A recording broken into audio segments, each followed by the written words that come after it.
Y ahora los confidenciales.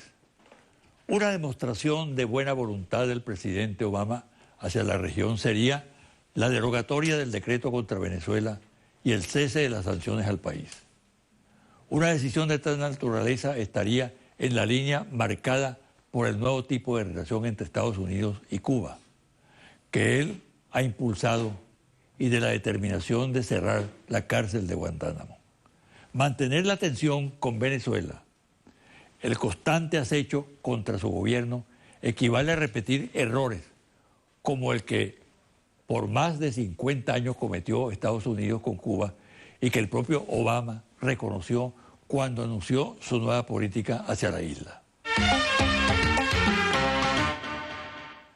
Pero esta posibilidad beneficiosa para los dos países la frustró el propio presidente Obama con su decisión de prorrogar su decreto que declara a Venezuela amenaza para la seguridad de los Estados Unidos.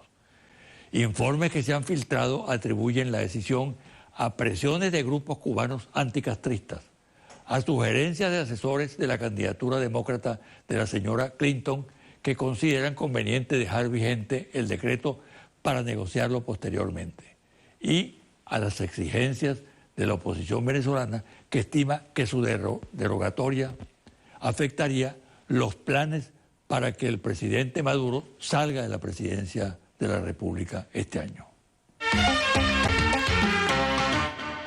En un reciente anuncio del ministro de Relaciones Exteriores y vicepresidente de Guyana, Karl Grinchier, informando al Parlamento sobre el presupuesto anual de su cartera, aprovechó la oportunidad para revelar que el gobierno de Guyana reservó $200 millones para pagar los gastos legales relacionados con la defensa de la soberanía en el Esequibo, región que está en disputa con Venezuela, que el gobierno guyanés ha violado los acuerdos existentes y permitido a las transnacionales explorar y explotar los recursos que existen en ese territorio venezolano usurpado.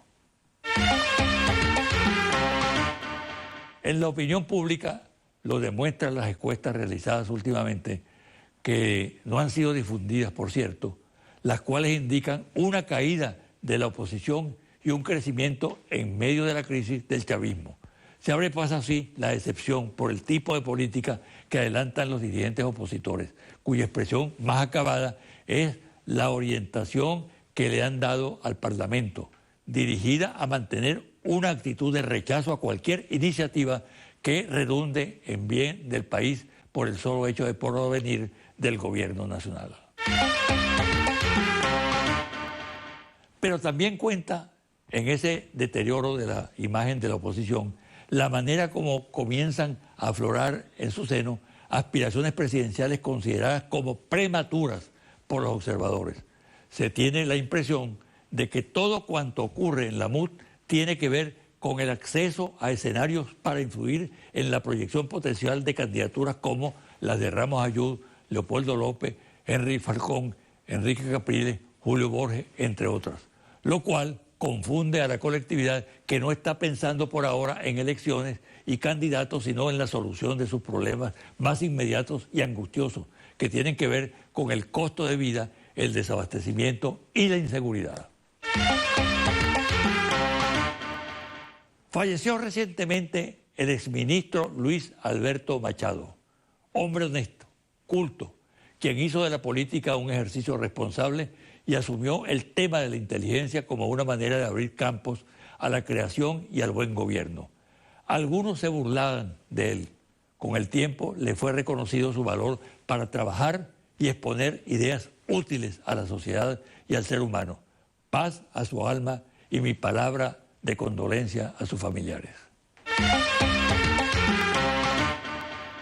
El Instituto de Investigaciones de Paz de Estocolmo produjo un informe en el que señala que Venezuela lidera la compra de armas en América Latina.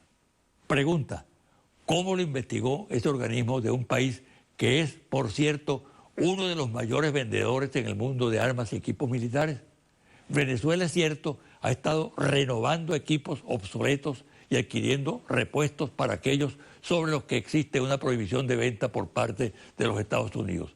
Pero a la hora de sincerar la situación, valdría la pena indagar si el mencionado instituto ha hecho seguimiento a la compra de armas por Perú, Chile y especialmente por Colombia. Por ejemplo, el instituto conoce la fuerte inversión en equipamiento militar por ese país, misiles antiaéreos, misiles antitanques, aviones caza Kafir, C-10, 12, vehículos blindados para operar en regiones fronterizas con Venezuela, equipos especiales de armas ligeras, sistemas antitanques para unidades móviles de combate. Es evidente que el informe está desinformado y evidentemente sesgado. Es parte de la campaña contra Venezuela.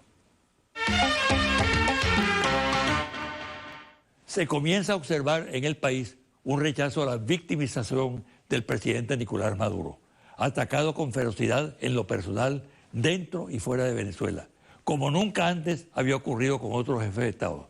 Algunos expertos que estudian lo que sucede consideran que existe una sobresaturación al respecto, que la descalificación total de Maduro genera reacciones de sospecha y hasta de solidaridad, dado el carácter de los ataques que por la persistencia y exageración inducen a pensar que detrás de ellos se ocultan perversas instrucciones.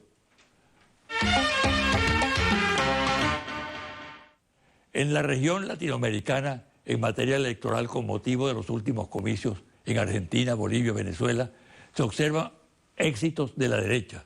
Esto sirvió de base a una declaración muy serena, sensata y lúcida del presidente de Bolivia, Evo Morales.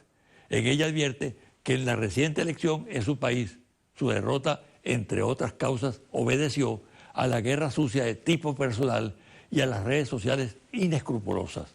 En efecto, es esta la situación que hay que estudiar a fondo porque entraña la deformación del sufragio por parte de grupos económicos y dirigentes políticos quienes manejan amplios recursos y actúan desestimando una serie de valores.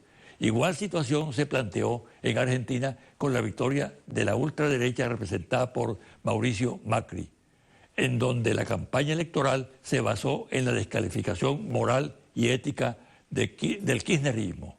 Y aquí en Venezuela con las mismas características. Confidencial al cierre. Monitor País, Interlace, reporte ejecutivo. Ficha técnica, 1.580 entrevistas directas en hogares en todo el país del 27 de febrero al 6 de marzo 2016. Resultados. Principales líderes de Venezuela. Pensando en los diferentes líderes que hoy tiene Venezuela, ¿quién cree usted que es el líder que reúne las mejores cualidades para resolver los problemas económicos del país? Nicolás Maduro, 18%. Leopoldo López, 16%. Enrique Capriles, 9%. Henry Falcón, 8%. Lorenzo Mendoza, 6%. Henry Ramos Ayub, 2%. Julio Borges, 1%. Otros, 2%. Ninguno no sabe, no responde, 34%. Si en sus manos estuviera la decisión de nombrar al presidente de Venezuela, ¿a quién elegiría usted? Nicolás Maduro, 18%. Aristóbulo Istúriz, 5%. Otros líderes del chavismo, 2%. Leopoldo López, 19%. Henry Falcón, 14%. Enrique Capriles, 13%. Lorenzo Mendoza, 5%. Henry Ramos Ayub, 3%. Julio Borges, 1%. Otros líderes de oposición, 1%. Ninguno no sabe, no responde, 17%. Hasta aquí el programa de hoy. Me despido hasta el próximo domingo.